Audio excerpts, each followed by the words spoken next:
Honestly, if I did anything sooner, it wouldn't be done right. You said something profound when we spoke earlier. You said failure brings success, and I'm a firm believer of that. I believe if I did anything prematurely, it wouldn't have the efficacy, or if we want to say it like we feel it, it wouldn't have the sauce. You know, it wouldn't have the juice, the aura, it wouldn't have the real ippies.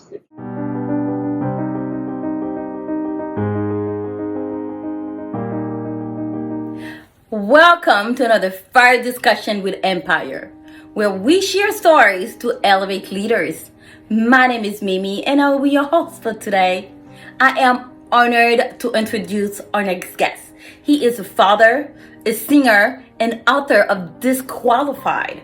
Please help me welcome the one and only Dr. George Fabre.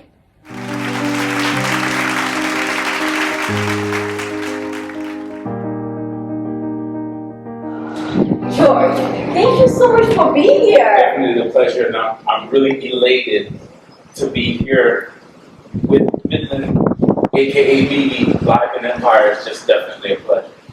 I am honored. Thank you so much. Obviously, your book, Disqualified. Tell us a little bit about this. I looked at it, the Disqualified brand that just came to me in a vision, and I just wanted to remind people that no matter what you encountered in life, you are still qualified. And if you notice the dis part of the word qualified, disqualified, but the dis is X'd out, meaning that you are still qualified. So it reminds people that no matter what happens, your failures, your experiences and challenges that have put you in position or compromising positions, it's just a reminder that no matter what you are in life, you are still qualified. And at this capacity, a lot of the situation hit home. I had several people that I personally know who's gone through these circumstances, and as a result of it, they felt as though they were no longer worthy or capable or qualified to be in certain positions, certain office, or certain areas, whether it's ministry, whether it's church, whether it's education, whatever have you in corporate America.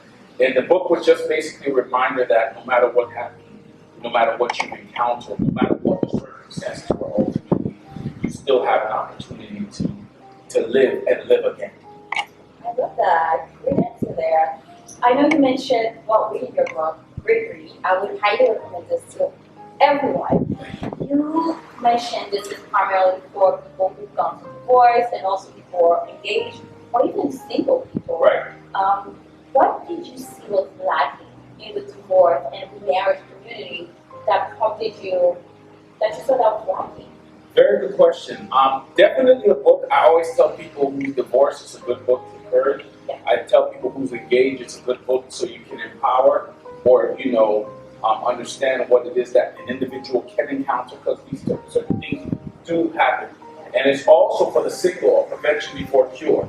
So people don't think that you're discriminated. Everyone, as Mimi said, can read the book. I believe that the divorce community oftentimes have been neglected at certain capacity.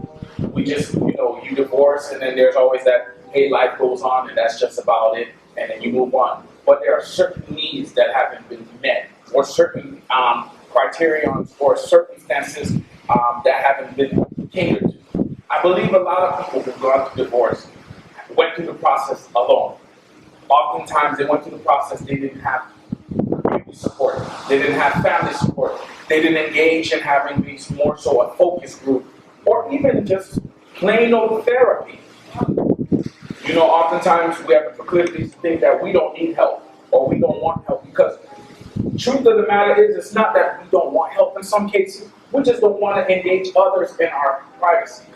Because bringing somebody into your private space is no nature, especially after someone you trusted is not parting ways with you. So someone you've trusted and invested years with, invested your life with, time that you can never get back.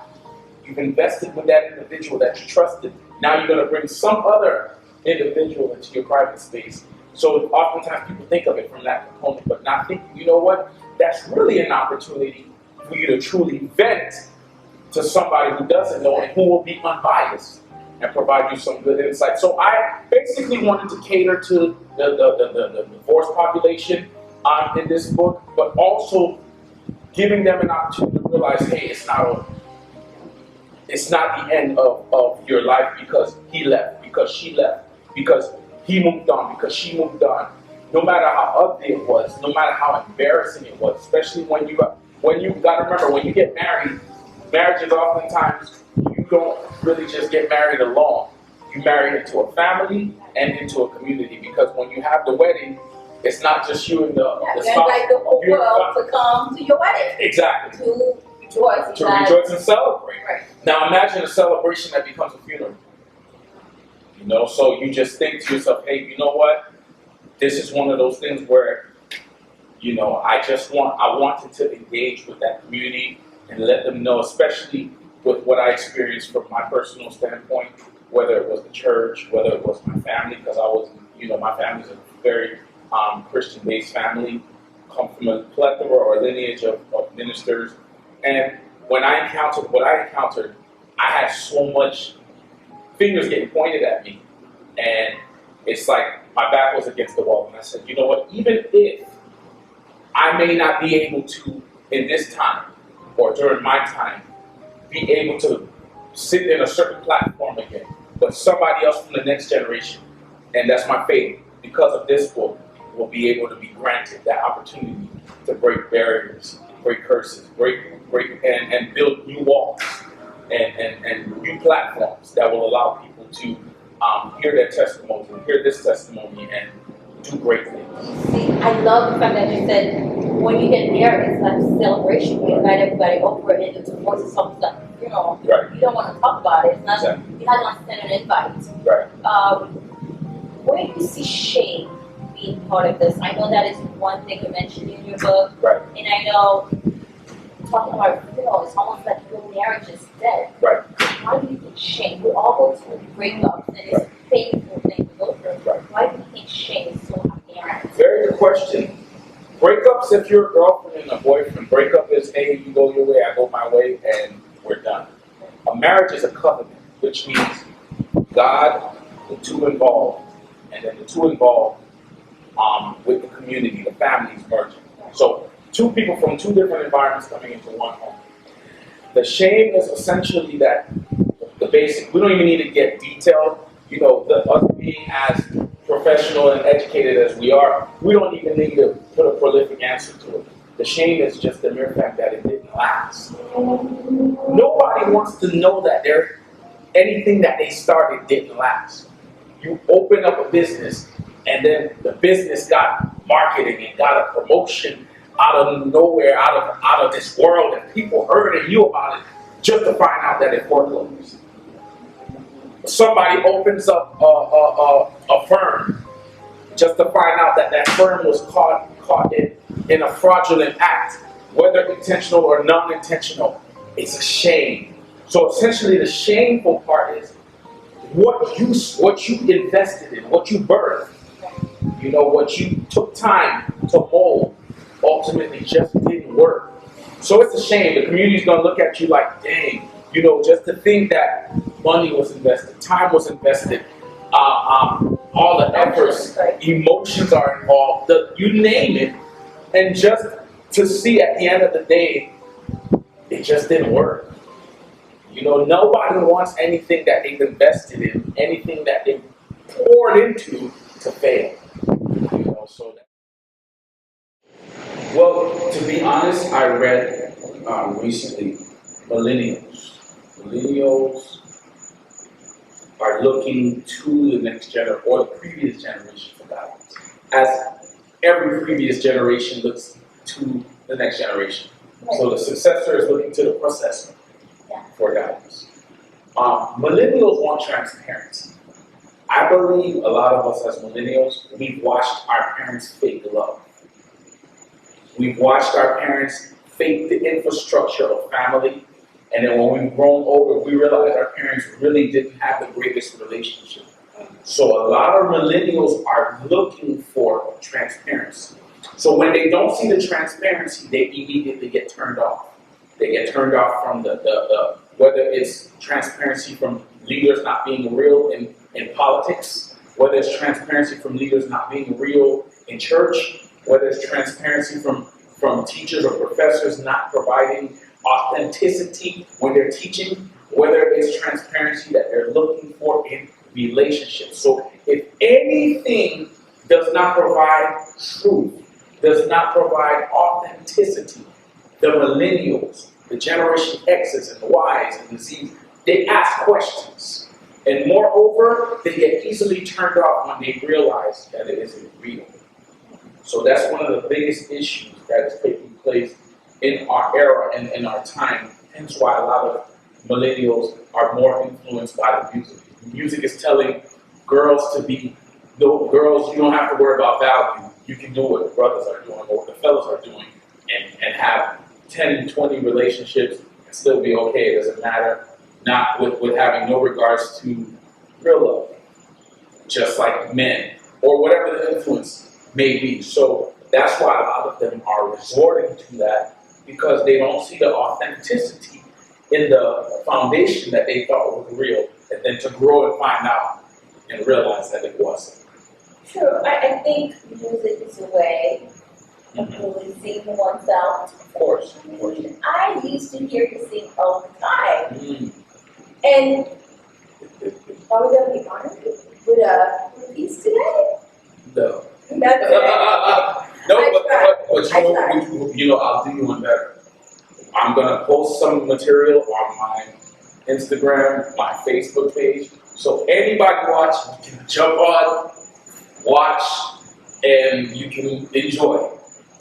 I love that. We'll take it. There's more to Dr. Fabre than we think, and it's so sad we're not gonna hear a piece. But with that being said, how would you describe your childhood? I know singing was part of it. We're not going to be honored with that today, but how would you describe your childhood? Come from two wonderful parents, great parents, 3 sisters, great family. I feel like my childhood was a great childhood. My parents did all that they could to provide for us, to make sure that we didn't have want or need for anything.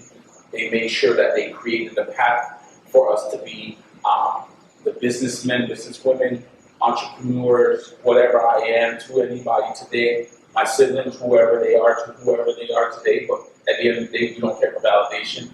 What we were created for, we believe that our parents made sure that they paved the way to do so. And, you know, come from a God-fearing family, you know, ultimately, you know, I cherish my parents for the investments they've made and continuously, you know, wish all the time, constantly post my father from time to time here and there. I'm his junior, by the way, God rest his soul. You know, I constantly sing his praise because my father was really one who was esteemed by excellence.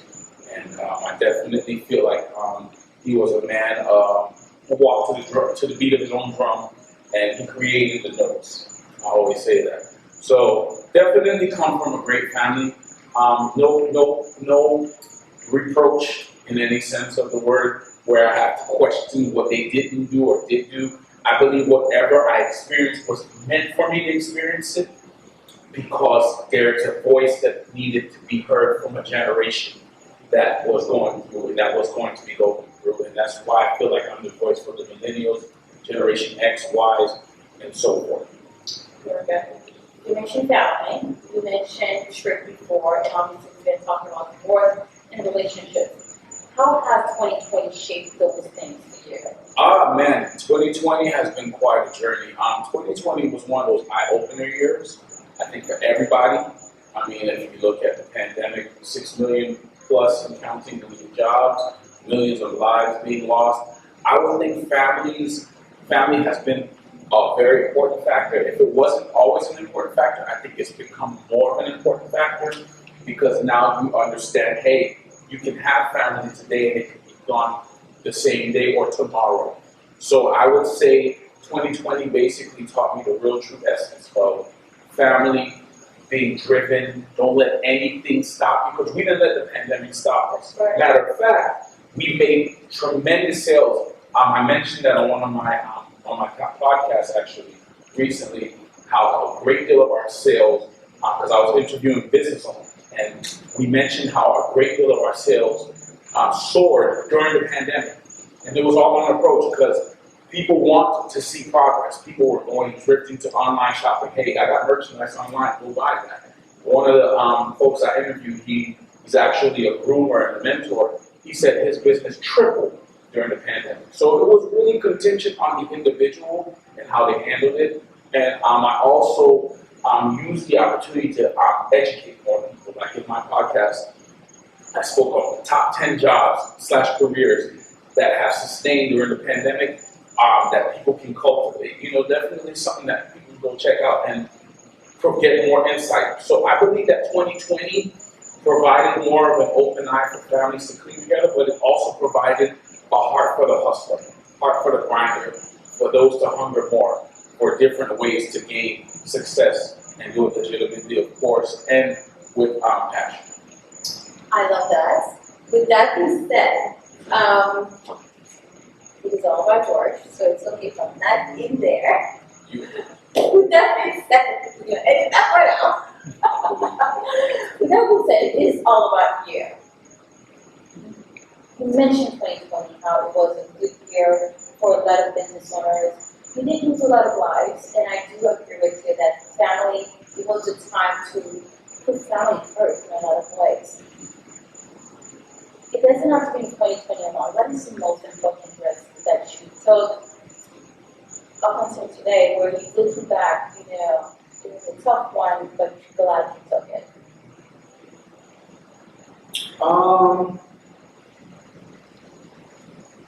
I would say my business was really one of the toughest risks, because everything else I won't call a risk.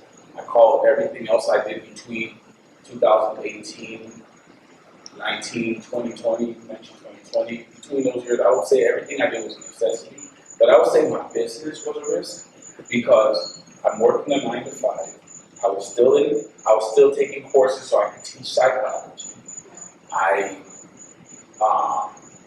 then became placed in a position where I went through different phases in 2020, to be honest. I experienced everything that I've spoken about myself.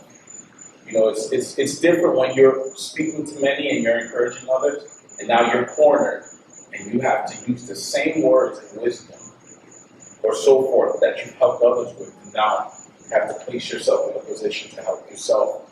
But ultimately, I will say the business, releasing the book, because I'm not going to lie to you. While writing that book, I had a lot of fears. Nobody wants kickback, but then I got to the place where, come one day, because you have to reach the point where you're not afraid for folks not to like you. And it's okay, you're not afraid for folks to kick back and not agree, because not everybody's supposed to agree. And it's okay. But you know, I always say this all the time, as long as everything is done with respect and order, and sometimes it may not be, but at the end of the day, it's how you handle yourself ultimately without losing your composure or character. So ultimately, I think, you know, that fear was the biggest element of 2020. But when I released it and I saw the results of the people that came to the book release, and I saw the feedback of people that were purchasing merchandise, the books, and I started getting people telling me, hey, listen, I was in bondage for years because of what I was taught. And when I read your book, I immediately realized, wow, you place scriptures in context, scriptures that my preacher or my pastor told me condone or condemned me. I immediately realized, oh, that's what the Bible meant in that sense. And provided, you know, different sources outside of just the Bible, providing secular sources, scholastic sources, because if you don't use scholarly sources, you're just using Wikipedia. Wiki means it can be edited by anybody, but we use scholarly sources to basically put things in perspective and make sure that they're proven facts. So that's ultimately the biggest thing I would say. Releasing the book was really one of the biggest fears or challenges I would say of 2020, because I was afraid initially of kickback and rejection, but it's all good. So, giving this down, what is one thing you wish you completed sooner? Honestly, if I did anything sooner, it wouldn't be done right. You said something profound when we spoke earlier. You said failure brings success, and I'm a firm believer of that. I believe if I did anything prematurely, it wouldn't have the efficacy, or if we want to say it like we feel it, it wouldn't have the sauce. You know, it wouldn't have the juice, the aura, it wouldn't have the real ippies, if you may, you know, that it has. So well, you cannot explain to the world. It like wouldn't be seasoned.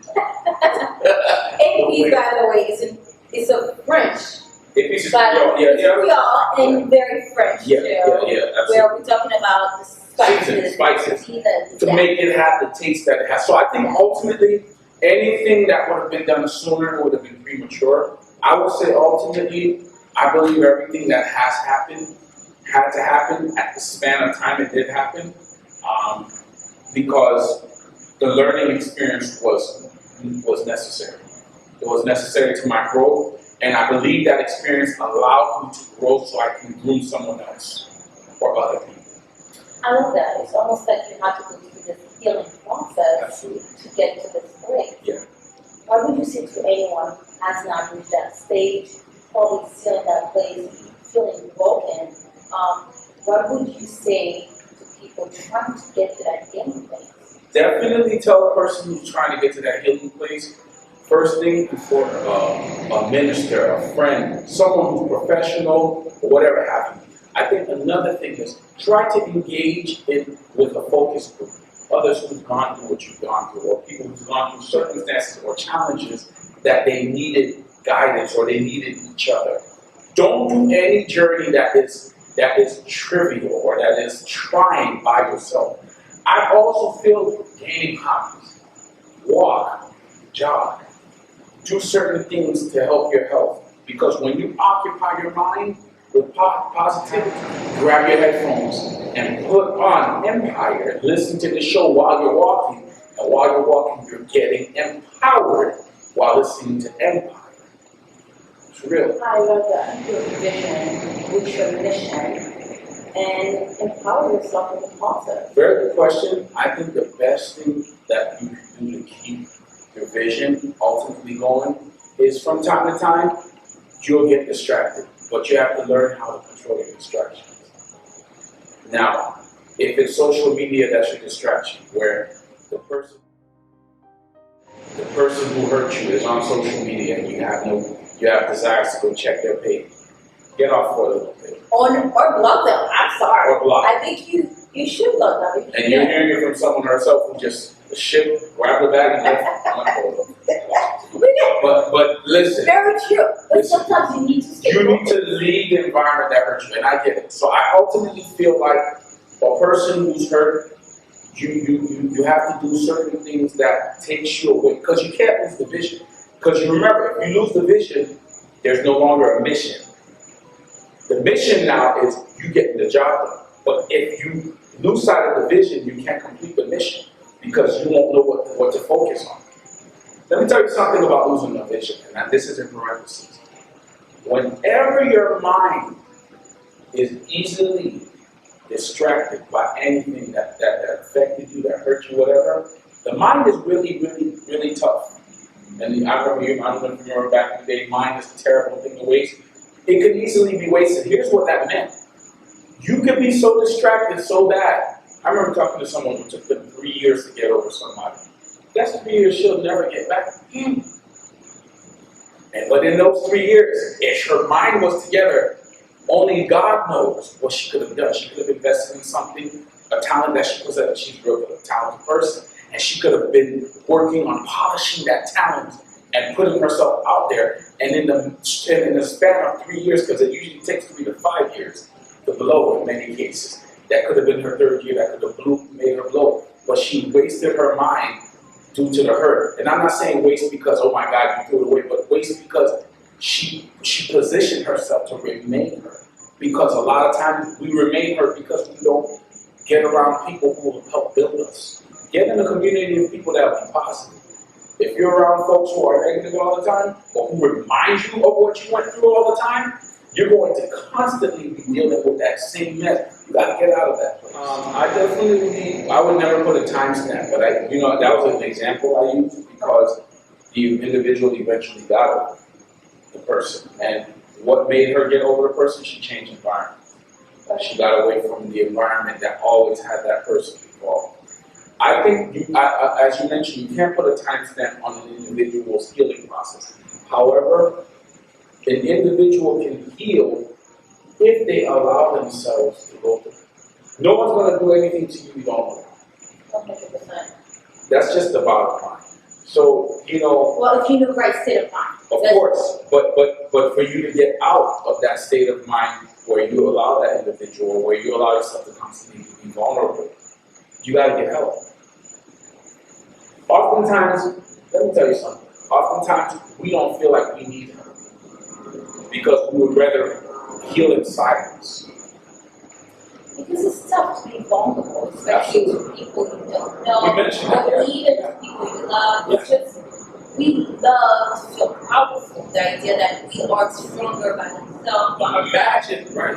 Imagine how about this? Let's add more to it. Especially if you're the one people always go to.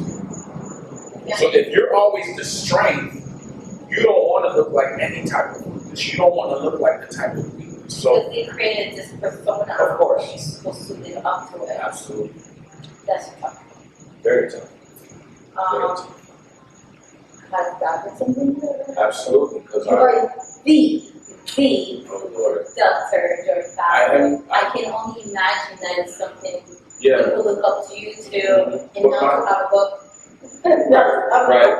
But, I'm gonna finish. You are amazing, and a lot of people look up to you, Thank you. and I'm sure there you have a lot of fans who listen to the words you say, watch your action, and when you don't have this moment when you always feel weak, and what do you do? truth of the matter is, honestly, some people just look at what they see, but they forget that there's something called humanity. We're all human. So I think ultimately, for me, what helps me is, especially, I have moments where I say to myself, I meditate on positive things, read the word, I get into reading certain books, certain authors who I know are influential, who have positive affirmations. I work out, you know, I learn to love hanging with me. You know, because sometimes when you're in a position where you always have to lean on somebody, sometimes you'll get hurt, especially as you mentioned. You are the one they come to. But I've also learned to seek out help. But don't seek help from any and everybody. But you need to have an outlet. The biggest mistake I think I've had in my journey is, you know, you lose trust along this journey. But I think the best part of it for me, what life has allowed me to learn is to learn to trust one or two people who I can trust with my business and have an outlet and speak to them. But make sure these are people that, either if they're not professionals, not people that you pay, but if they're not professionals, make sure those are people that's sharing with you too.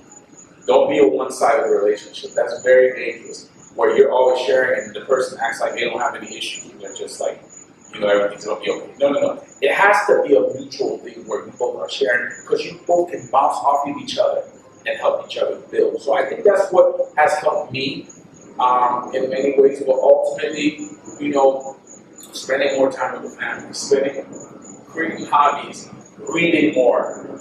When you build different habits or different regiments, you have the propensity to avoid getting distracted or thinking all the time of the negative stuff or the stuff that hurts you. And that's what's helping me personally. I just want all the listeners to know that a success story is not a success story until you've gone through trials. But the most important component is to realize that you don't let the trials overcome your purpose and who you were created to be. You have purpose, you have meaning. You're not disqualified. In fact, you're still qualified to win. And I won't ever stop saying that until you understand that. And put that in your mind. Let that resonate in your mind. More importantly, don't let anybody stop you. Don't let your past hurt stop you. Don't let that breakup hurt, that hurt you stop you. Don't let that individual who told you you'll never be or amount to anything stop you. Don't let that family member that did inappropriate things to you stop you. Don't let anybody, you know what it is that it's your no. You know what that NO is that you've encountered in your past. That NO is going to become a yes, meaning doors will open and all impossibilities will become possible because you are designated and you are RSVP, and guess what? You do still have a seat on the table and you deserve to sit with pride and joy. And don't forget, more importantly, check out drgeorgefabre.com. When you go to drgeorgefabre.com, you can wear the shirt proud to remind folks that you're not disqualified. We're Xing the dis out. We're reminding folks that we're qualified. You're qualified to win. You're qualified to excel. You're qualified for that promotion. You're qualified for that upgrade. You are created for greatness. And those of you who have any questions about relationships, whatever have you, you can purchase the book as well. Don't limit yourself. Support us, and we greatly appreciate you. And we thank Mimi for having us. We thank the team. We thank everybody who's been a part of this process. But more importantly, support Empire. This is a phenomenal movement, and the best is still yet to come. Thank you.